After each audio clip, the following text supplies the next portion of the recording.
Albert Dumont, whose spirit name is South Wind, is a social justice activist and a spiritual advisor. He's also a poet, storyteller, speaker, and an Algonquin traditional teacher. He was born in traditional Algonquin territory, Gitiganzibi. He has been walking the red road since commencing his sobriety in 1988. I thought Unitarians would like this detail here. He has published 6 books of poetry and short stories and 2 children's books written in 3 languages. He initiated a poetry contest called I Am a Human Being as the English Poet Laureate for Ottawa in 2022, resulting in an anthology of poems submitted. Several organizations, both native and non-native, are currently featuring his poetry in their promotions.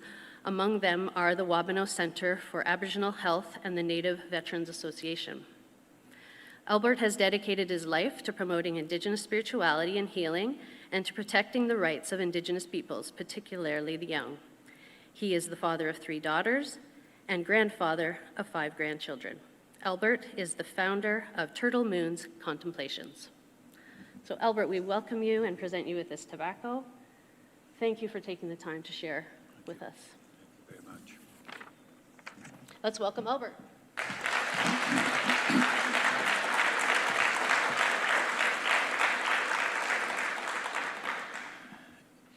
Thank you very much, Miigwech, and thank you, Aaron, for this introduction.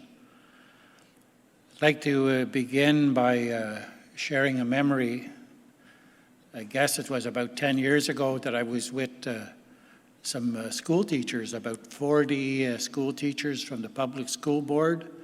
We were walking around Pink Lake in Gatineau Park, and we came to a place where there was a very rocky landscape. There wasn't much topsoil there, but still there was a pine tree, a cedar tree, a balsam fir, and a yellow birch and white birch trees. And they were all flourishing. The trees were all doing well. And it dawned on me to tell the teachers that the roots of these trees didn't go very deep because there wasn't much topsoil. But I said the roots of the pine tree spread out and they interlock with the roots of the neighboring trees. And the same thing with the white birch and the balsam fir and so on. The roots of the trees interlock, and a storm could come true, big winds could come true, and the trees won't topple over because they're being supported by their neighboring trees. And I said to them that that's the way Indigenous roots should have interlocked with the roots of settlers at the time of contact with them. If that would have happened, the relationship would have been better for the First Nations. You know, I reminded the teachers that their classroom is a forest like that, where there's pine trees and yellow birch trees and so on in the classroom, because there's different people, different cultures from all over the world that make up the population of Canada that have become Canadian citizens. That's the kind of thing that I would like to see in Canada, respect for each other, you know, and for each other's rights especially. I know that that hasn't been the case. Whenever I think of the past and the present, there's still the hatred here. I know there's lots of people who see Indigenous people as nothing more than a tax drain. Some people actually believe that this country would be a greater country if not for the First Nations people in it. You know, they don't see anything positive about us. Whenever I think of my ancestors and the genius of our people, I think of the birch bark canoe and how grand of an invention it was. Somebody just didn't wake up one day and start to construct a birch bark canoe. I believe that it was seen in a vision at a ceremony, and then after that, then somebody went to work with creating the birch bark canoe. But it was given in vision and through ceremony. The thing about a birch bark canoe is that it's a wonder of the world. Like anybody that could invent a birch bark canoe could invent anything. And I challenge anyone to say different. Anybody here that enjoys canoeing? Well, they need to know that the structure of these canvas canoes or whatever they make canoes out of nowadays, whatever it's metal or whatever, it's shaped exactly the way our canoes were shaped and built long ago. I don't know when the canoe first was put in a body of water, but probably thousands of years ago. Some people, I don't know, maybe they believe that the canoe came to be because of voyageurs and that the Europeans brought that ability here. Well, the canoe was around for thousands of years, and that's a fact. Whenever I think about the canoe and I think of, how big some of the canoes were, they could hold a lot of people and a lot of cargo, and it could go over white water and the canoe didn't fall apart. That's how well made those birch bark canoes were. We had canoe building down to a science at the time of contact with Europeans. I mentioned that one time to an audience. I said, we built big canoes. And there was a man in the audience, and he said, if you could build big canoes, why didn't you build big ships like the Europeans? Why didn't you do that, he said. And I said to him, we knew that we couldn't, there was no sense in us building something that we could go and explore to try to find a better place to live.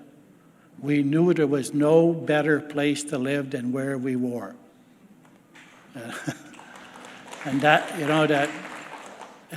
a fact. People come from all over the world to live here. I really believe that the greatest of things is here. Like wherever there's bears on this planet, you're not going to find greater bears than the grizzly bear, the polar bear. Wherever there's birds, you're not going to find greater birds than the golden eagle or the loon or the Canada goose. Wherever there's fish on this planet, you're not going to find better or greater fish than the walleye or the bass that's in the waters here, the sturgeon. Wherever there's rivers, you're not going to find better rivers. Wherever there's lakes, you're not going to find greater lakes than we have here. The greatest of things is here. And that's why people come here to live. That's why they line up to come and live here. A lot of people, though, they come here and the first thing they do, as a matter of fact, some people come to this country with a hatred already for the indigenous peoples. And I remember one of my sisters saying that she asked an audience one time why that was. And there was a man that came here from Bosnia, and he said that he admitted that he came to this country 30 years ago with a negative outlook of the first peoples here. He said that his relatives that had come here before him, several generations before, were writing letters home and condemning us as tax drains and how the country would be better off if the indigenous peoples weren't here. So he said he came here with this feeling in his heart about us. That's the kind of thing that we have to reflect on and to recognize as something that wasn't very healthy. I want to speak a little bit about the Algonquin creation story. The Algonquin creation story speaks mostly about a time in the spiritual world whenever a creator had an idea to create something that would become known as a human being. And creator knew that the human being would need help, that the human being would be pretty helpless. So creator asked the spirits in the spiritual world, how could they help the human beings to live? And a spirit came forward, and just as an example, a spirit came forward and said, I will help the human beings to live by becoming something that will be known as a maple tree, and I will offer sweet water, and the human beings could harvest that water, and they could boil it and make sugar, make syrup with it. The creator said that was good.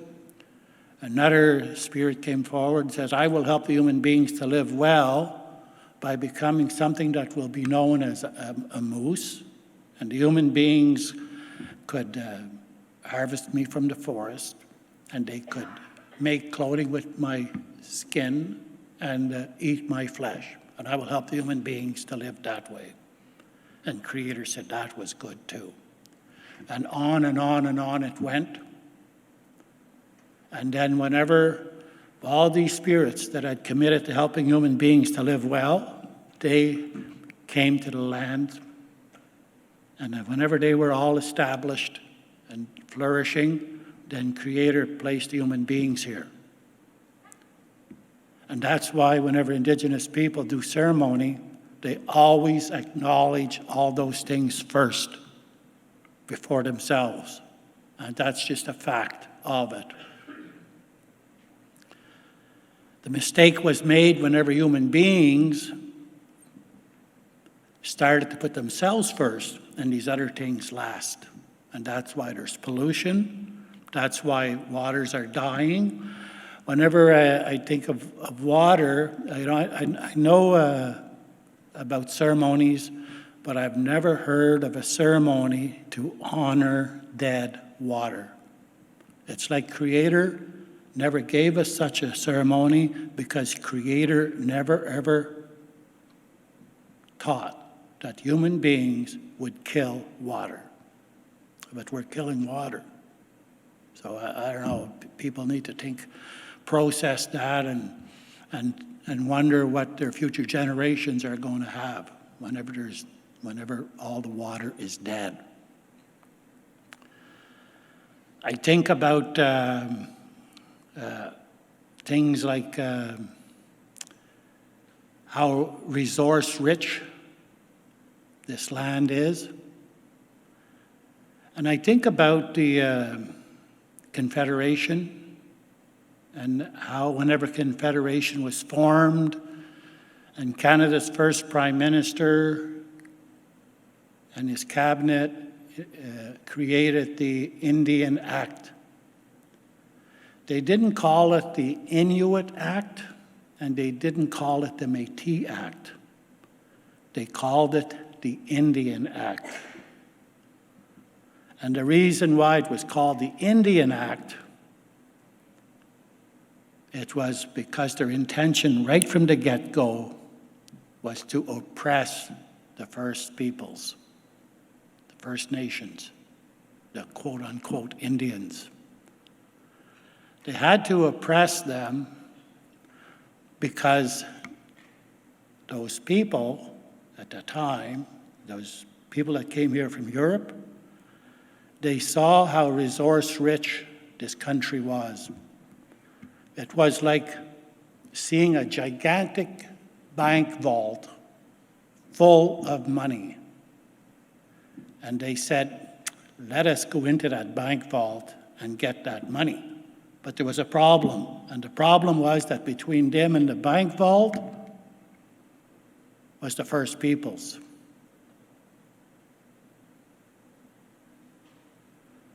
At that time of Confederation, the Métis had no lands to speak of, and the Inuit weren't even involved in the picture. Did you know that the Indian Act only reached Inuit in the 1950s?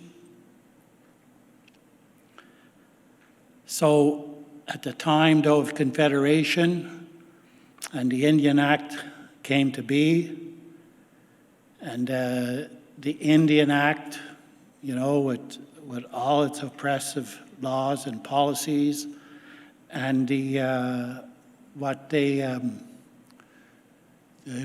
everything from the pass system, which my dad endured, to the residential schools, to not having the right to vote federally till 1960, 1968 provincially.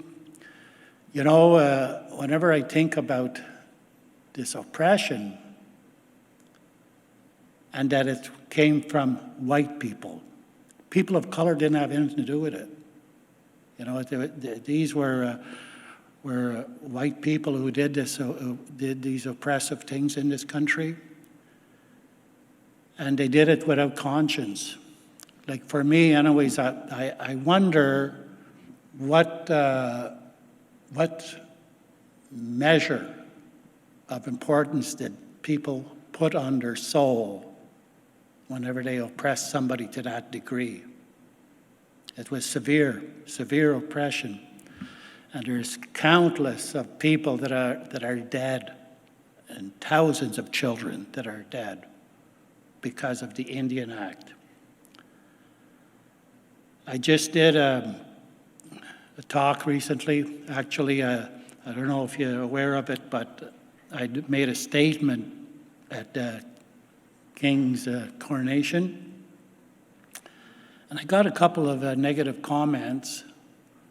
And there was a man that wrote to me, and he said, he challenged me to dig up any two graves. He said, dig up any two graves where there's supposed to be children buried, and you're going to see that there's nobody buried there.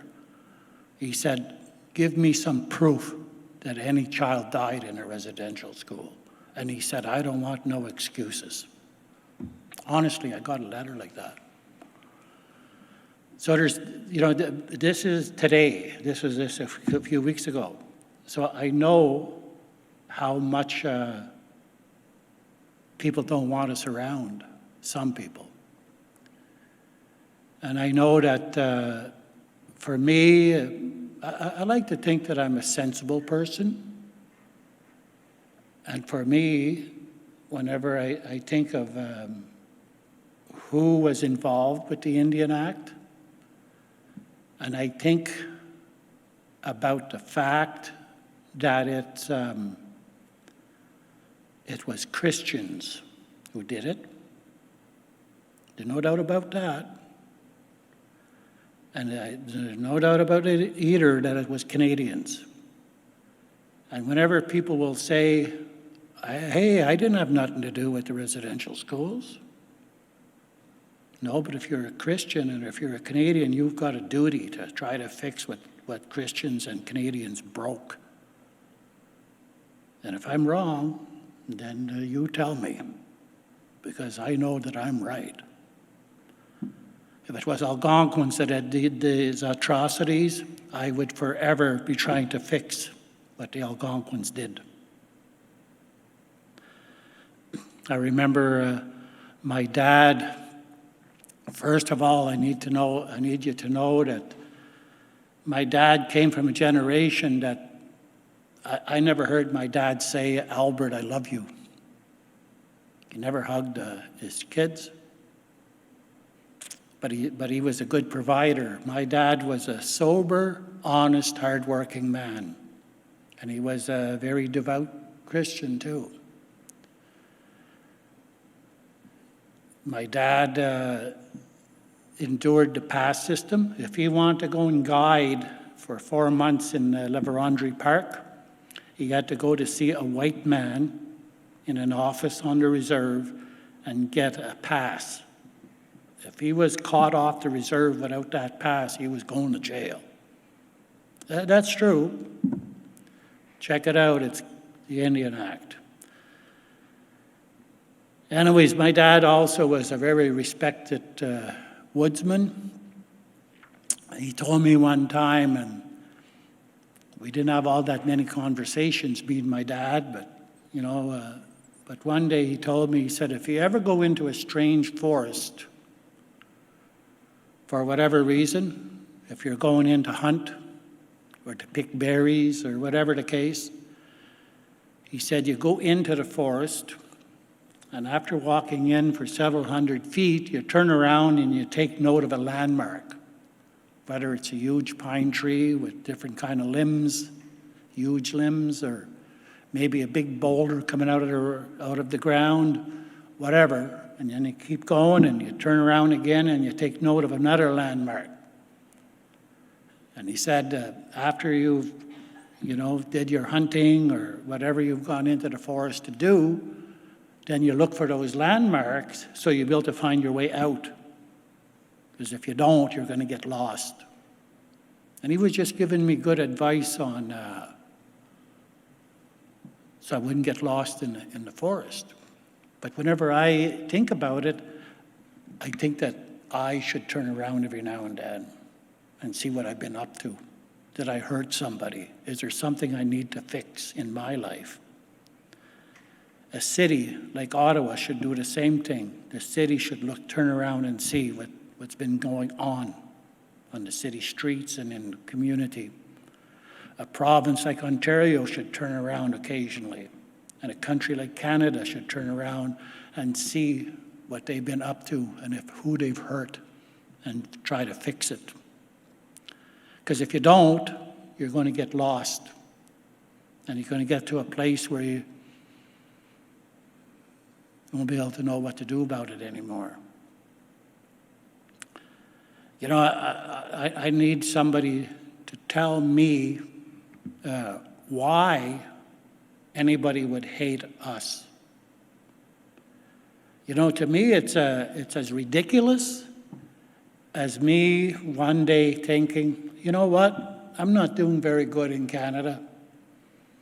I think I'll round up my family and we'll go to Britain. We'll go and live in Britain. I hear we could have a good life in Britain. And then me and my family go to Britain, and the first thing we do when we get to Britain is hate the British people. That doesn't make no sense to me. But a lot of people hate us. Whenever, I was born in 1950 in Kitigan-Zibi. In 1950, so I was born during the pass system was still active. In 1950, Indigenous spirituality was still against the law. Honestly. What kind of things are going on in somebody's heart that they would outlaw somebody else's spiritual beliefs?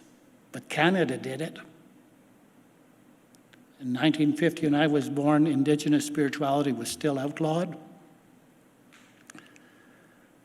My dad, like I say, was enduring the pass system, didn't have a right to vote. But by 1956, we could leave the reserve. And so my dad was guiding for John Sherwin. If you've ever heard of Sherwin-Williams paints, well, my dad knew John Sherwin very well from being his fishing guide. And John Sherwin taught the world of my dad. My dad would guide for him for 6 weeks in the summer. Mr. Sherwin and his wife had a camp up around Buckshot Lake, and My dad would spend 6 weeks with them fishing and taking them fishing and doing the cooking and stuff like that. So whenever the pass system ended and John Sherwin had shares in an iron ore mine in Pontiac County, he got my dad a job there, and we left the reserve. And we went to Pontiac County. So it was a mining town. It was a rough place. It was a small town, about 1,500 people. Everybody in the town knew that there was Algonquins fresh off the reserve living among them. Everybody knew it. Nobody welcomed us. Some people came at night and they threw stuff at our house, like tomatoes or eggs or whatever, and they told us to go back where we came from. They said, "Go back where you came from, you damn Indians." I don't know where they wanted us to go, because Pontiac County is pretty much right in the heart of where Algonquins had been living for many, many, many thousands of years. But they said to us, "Go back where you came from."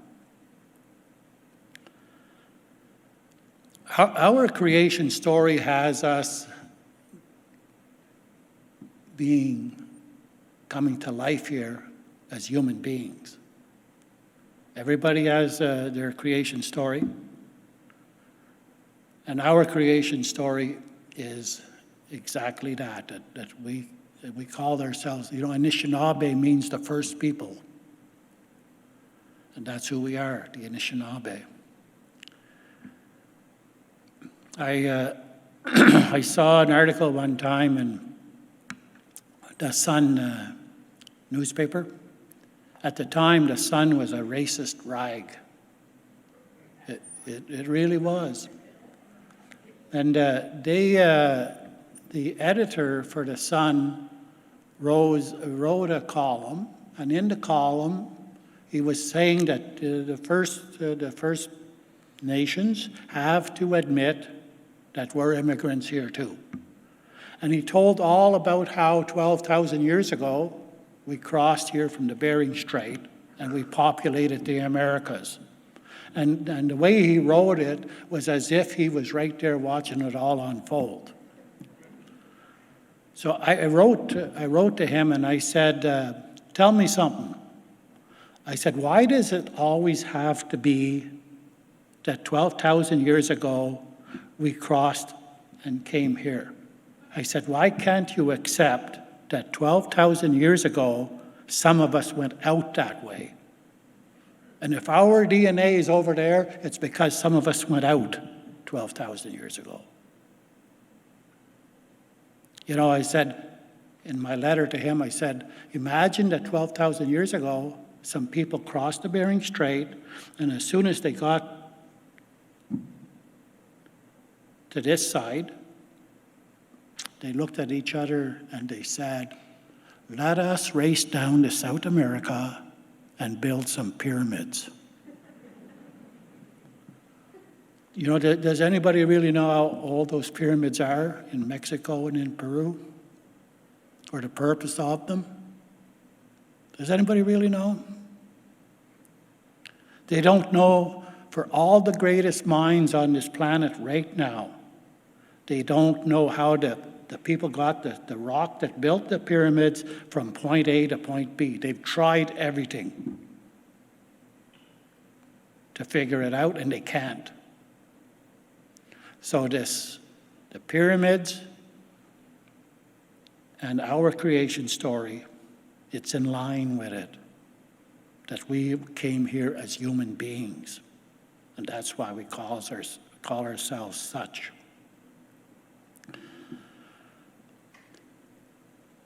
The indigenous people of this country never invented anything of warfare. Nothing. Anybody that could invent the birch bark canoe, or snowshoes, or sleds, and things like that, systems of cold storage and so on and so on and so on, could invent things of warfare too. I remember an elder at Trent University challenging students there. He said, I challenge you right now to tell me one thing the indigenous peoples invented to kill human beings. Specifically. And somebody said a bow and arrow. He said we had to kill deer and moose. Somebody said a spear. We had to kill game. I think, for me, it's, we have that history, that massive bloodletting just wasn't our way of life. Our spirituality was our way of life, our spiritual beliefs. There's, we had no prisons. There was other systems that were used to fix things. The biggest thing that made the people be better human beings was the power of storytelling.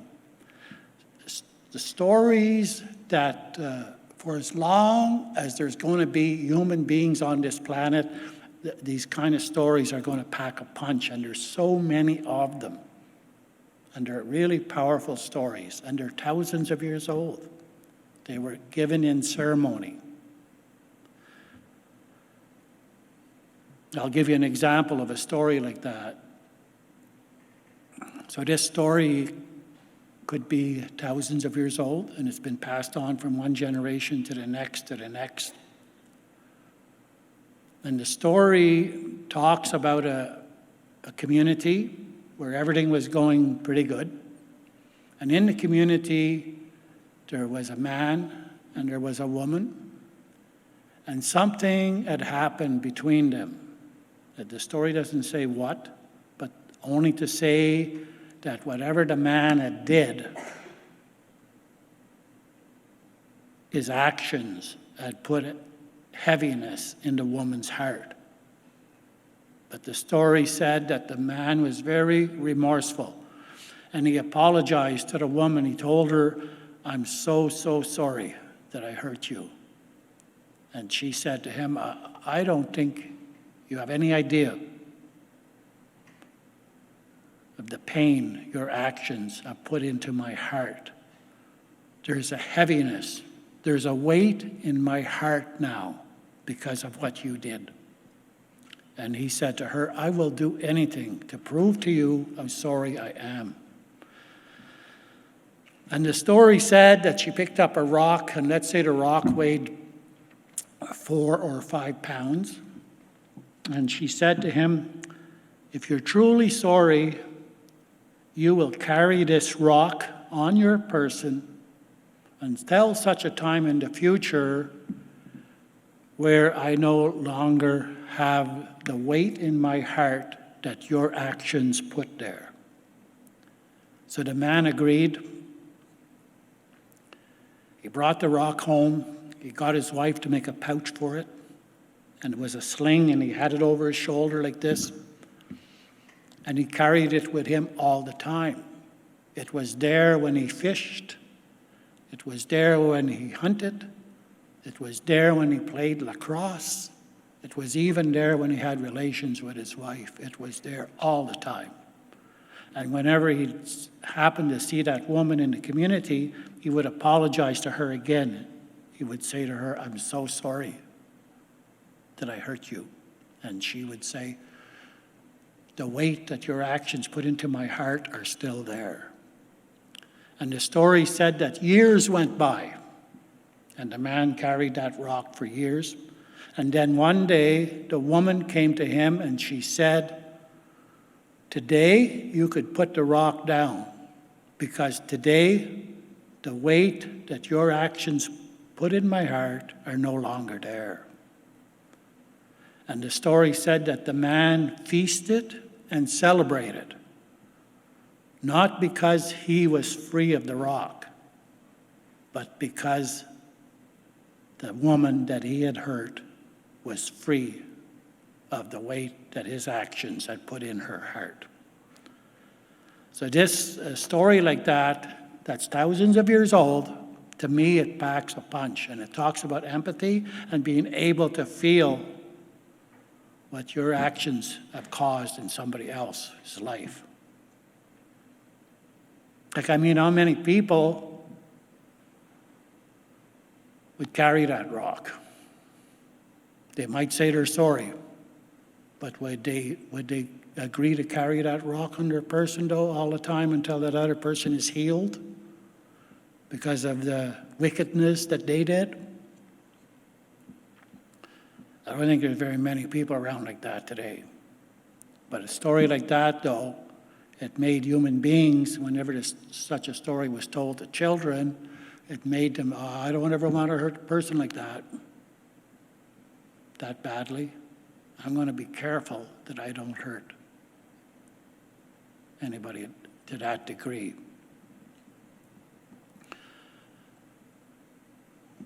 You know, it's one thing to be honorable and to be dishonorable. There's a big difference. I'm the father of daughters. I don't know about anybody else here, but I used to say to my girls when they were teenagers, try to find someone who is honorable to have a life with.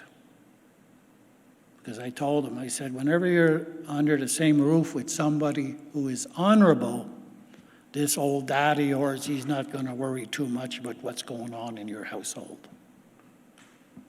You know,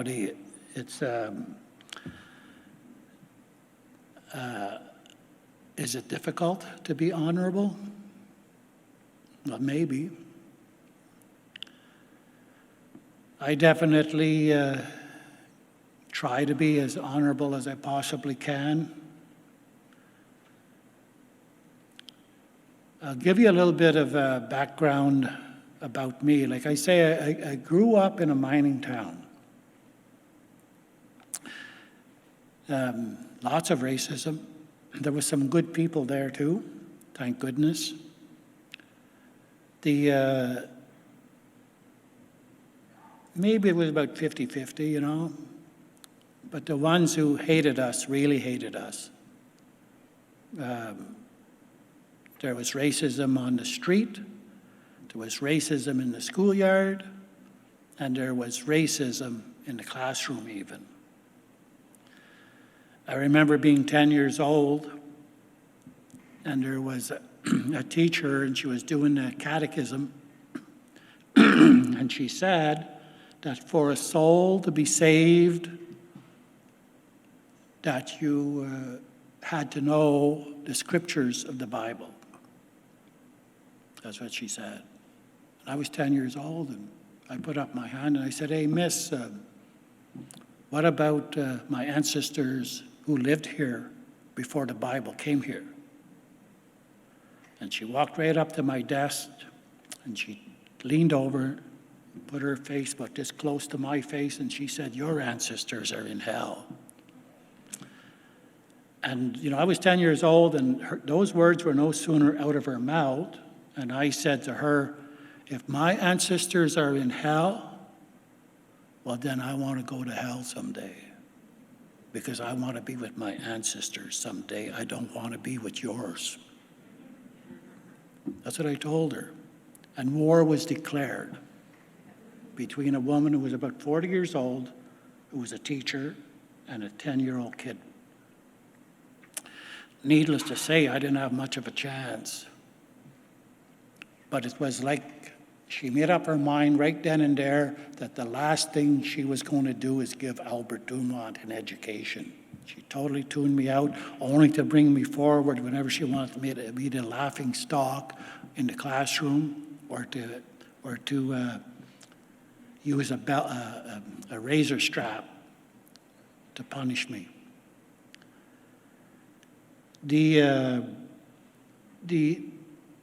that's a fact of my life, and that was the seeds sown about my severe addictions that began when I was 15.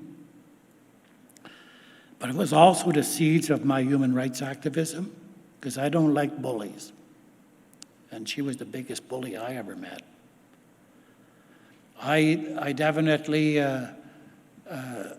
take human rights activism seriously, and everybody should. It's normal and natural to be a human rights activist. It's abnormal and unnatural not to be, if you ask me. And whenever I say that I'm a human rights activist, I just don't mean as human rights impact the Algonquins. It's wherever there's a human being that's being oppressed on this planet, whether it's in the Middle East or the Congo or in Ireland, wherever, I care. And I think it's normal and natural to care. Whenever we don't care anymore, I don't know, we better understand that something of your humanity is no longer existing in your heart. I think about things that happened and the beliefs that were present in the 1950s and the 1960s about how useless and worthless the Indigenous peoples were.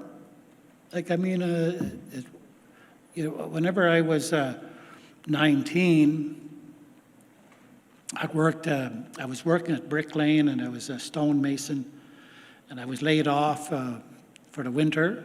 That's the way it was in construction.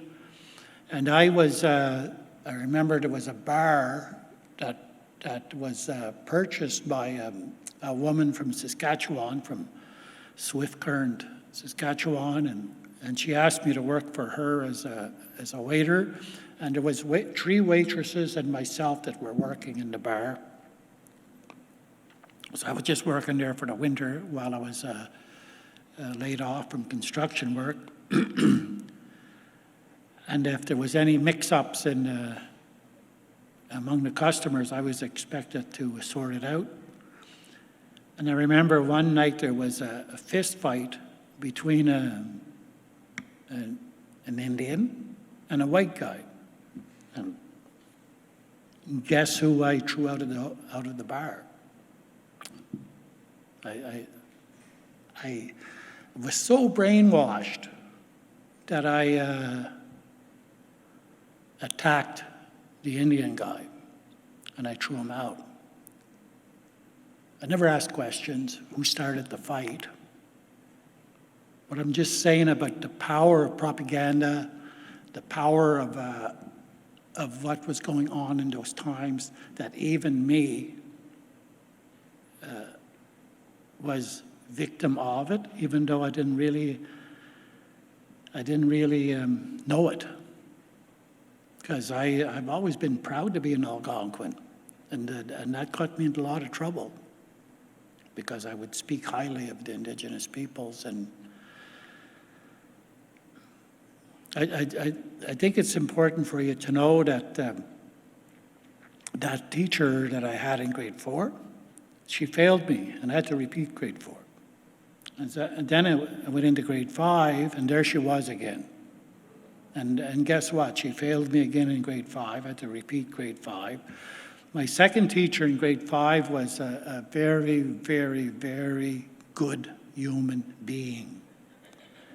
And she knew that this kid, me, was in bad shape emotionally from the actions of this other teacher. And this one teacher, that second teacher in grade 5, did her very best to try to fix what this other teacher had broke in me. And I wasn't very receptive of it. And by that time, I was in full-blown rage mode. I was very violent. And whenever I say I was violent, I wasn't a bully. I was violent to bullies. When I'd see kids picking on weaker kids, I'd go up to them and say, try me.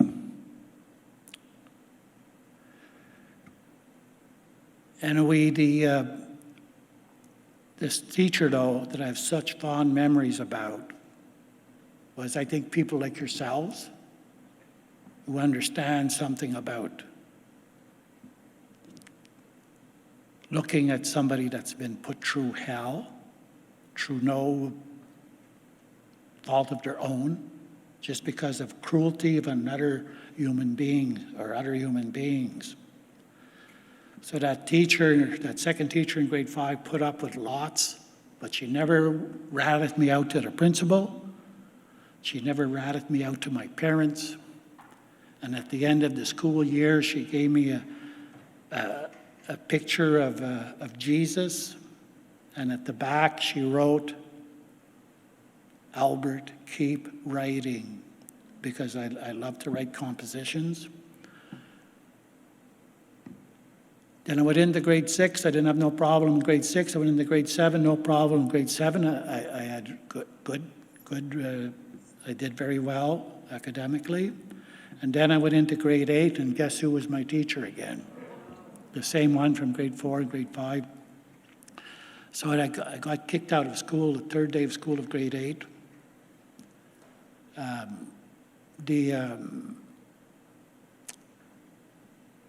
I worked for farmers. I worked as a cook's helper.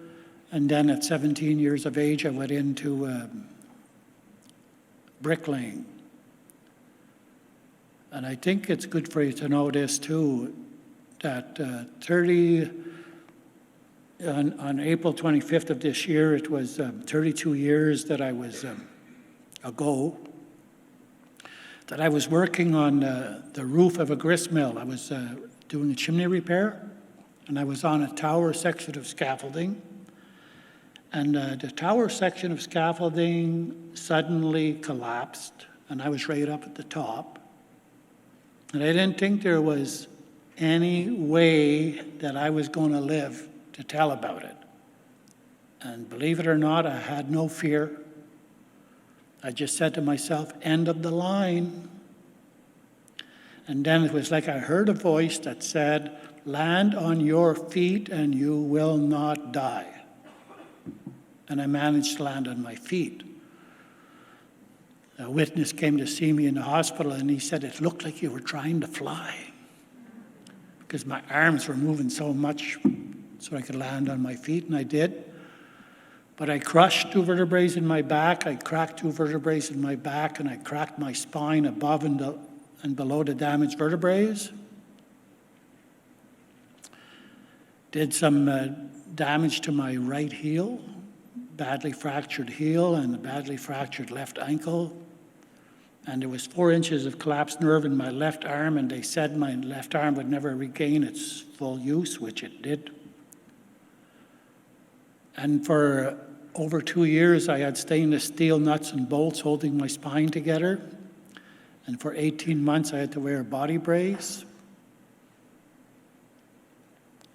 So I wasn't working in the trade for those years, but once I got physically strong again, then I went back to bricklaying, and I specialized in restoration, because that's not as heavy on your back as the regular masonry work is. And I'm mentioning this because I live with chronic pain, and I don't take any medication for it. As soon as I felt that I could live my life without medication, which was a long time ago, maybe 2 years, 3 years after my accident, because I don't know about you, but I don't want anybody or anything controlling my life. I'll control my own life. So I live my life without medication. And physical pain is what it is, and emotional pain is what it is. And emotional pain is far greater pain than physical pain is. And I tell teenagers that I'd rather have a sore back than a broken heart. Because if you're living life each day like your heart is broken, it's not a good life.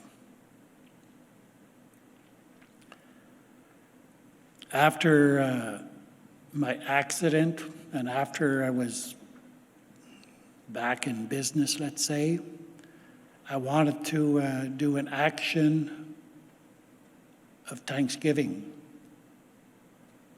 because I wasn't killed on that day of my accident and I wasn't paralyzed. So I was pretty lucky. That's the way I looked at it. And I'll never complain about the pain that I live with, which gets pretty severe sometimes. By 7 o'clock at night, I'm done. I need to be laying down. I'm pretty pumped with adrenaline during the day. There's an exercise I do to start my day off. So I wanted to do an action of Thanksgiving, and I volunteered at St. Vincent's Hospital in Ottawa. It's a hospital for the chronically ill. And I met a Cree man there, and he only fell 26 feet. I fell 43 feet, by the way. And I think it's well known that anybody that falls over 30 feet is usually not alive. And I fell 43 feet. But I volunteered at St. Vincent's Hospital for 9 years. Every Wednesday, no matter how busy my life was, I went to St. Vincent's. And I volunteered with that Cree man until he died. Whenever I met him, his name was Mike. And whenever the first day that I heard about Mike, that he was from Northern Ontario, from Moose Factory area. And because of that, he didn't have very many visitors. So I decided I'd go to his bedside and let him know that I wanted to visit him. I told him, whenever I did go to him, I said, I want to be your friend. And he was suspicious, He said to me, why? Why do you want to be my friend? And I said, because I'm looking for a new friend. And if you allow me to be your friend, I will be your good friend, either until I'm dead or until you're dead. That's what I told him. And so he agreed, and I was his good friend for 9 years.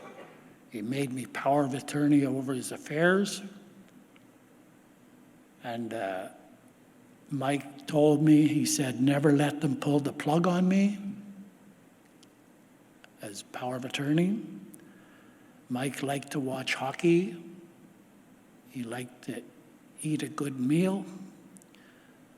And he liked corny jokes. And we had a good friendship. I used to be able to pick him up, put him in my Mustang. I was driving an old Mustang at the time. And we'd go to New York State, or we'd go up Pontiac County. We'd get French fries or whatever. I was his buddy for 9 years, and it was an action of Thanksgiving for me that I benefited from greatly, because Mike had wasn't bitter about his predicament. If he was, he never mentioned it to me. And he used to say to me, in life, you say what needs to be said. Some things in life cannot be sugar-coated, and it's foolish to try.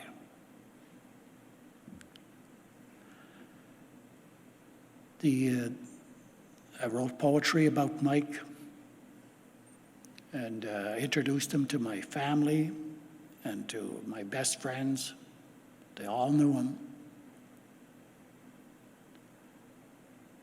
So it was a good relationship. I have such good memories of it. We need to appreciate, we live in a world where people really don't know how to express gratitude.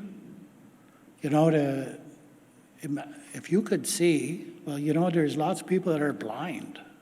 If you could hear, lots of people are deaf. And I don't take it for granted. Every time I smudge, I'm grateful that I could do these things. Whenever I wake up in the morning, if you wake up in the morning and if you say, thank you, Creator, for the health of my family. What did that take? 3 seconds to say that? If you don't care about the health of your family, well, then don't bother investing that 3 seconds. I care about the health of my family, and I say it. I say a lot of other stuff, too. It's part of my routine. Indigenous spirituality was outlawed rather. And you know why it was outlawed? It was because it was powerful and beautiful. And Canada outlawed it because of that. Whenever a doctor named Peter Preston, who was a good doctor, I got nothing against him, but he told me, he was a nerve specialist at the Civic Hospital, and he said, your arm will never recover its use. And I remember thinking, I don't accept that. I don't accept it. My arm is going to move again. So I went to a sacred place on a small river in Pontiac County, a place where I used to party as a teenager. There's falls there, there's rapids, and then there's a swimming hole. And when I was a teenager, we used to go there, and we would make a fire, and we'd stay there all night, drinking and swimming. It used to be a party place, but it became my healing place. And I went in there, and I sat in the rapids, and I spoke to the spirit of the river, and I spoke to the land, and I spoke to my ancestors. And I asked that ancestor who knew medicine more than anybody else to doctor my arm. And then my fingers started to move within weeks, just a little wee bit. But eventually I got full use of my arm again. And Dr. Preston was pretty amazed that my arm was starting to move again. And I told him, I said, I summoned the doctoring of a relative in the spiritual world. And Dr. Preston said, well, that relative of yours could walk on water. And I said, well, maybe he or she did in February when the lake was froze over. But that's the only time. What I had going for me is unconditional love and support. All of us here are going to be ancestors someday. 300 or 400 years from now, I don't know about you guys, but I don't want my bloodline to forget about me because I've been dead for 300 or 400 years. I tell my grandchildren to tell their grandchildren that I'm there for them. When I'm physically gone, I'm still there to love and support them unconditionally. And that's Indigenous spirituality.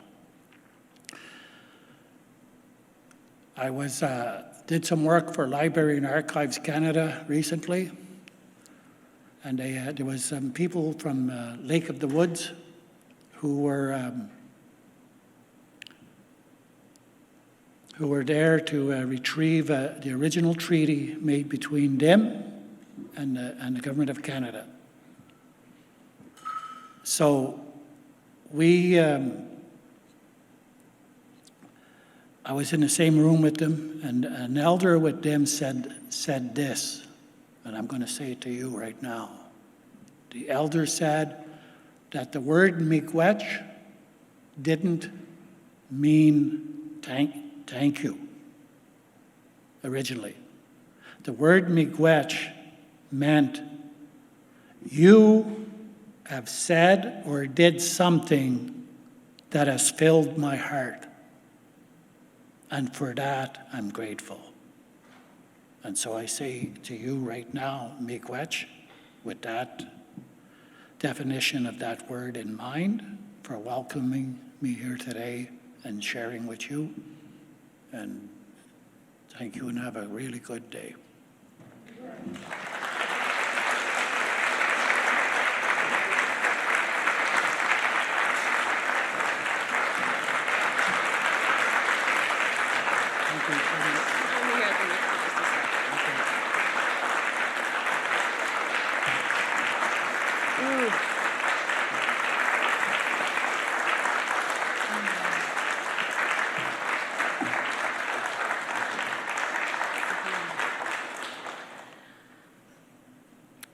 Miigwech.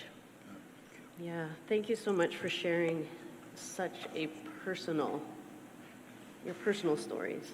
Like, we receive those as not, just a conversation about colonialism in Canada, but about your heart, your soul, your family's journey. And I was actually quite emotional while I was listening to you talk about the rock that man carried. And so many of us, we are settler peoples. And I can't speak for everyone here, but that rock is real, and I carry it with me, and I choose to carry it with me and to try to make right the things that have caused you and so many of your people's pain. And as we do this work within this organization and in this world, right, I challenge us to not just let it be pretty words, meaningful stories, great sentiment, but to make that real. And if you choose today to carry that rock with me, let us remember these words. That teacher of yours, oh my goodness. Oh, that's something else. It's all behind me. Please accept this as a thank you so token much. of our appreciation. Thank you. We so greatly appreciate that you chose to cross paths with us today and share your heart with us in such a meaningful way. This is pretty heavy. You got a wheelbarrow? Thank you so much. It's been our pleasure. I wasn't expecting a gift, but thank you so much. I really appreciate the gift, and I appreciate the tobacco and your good hearts.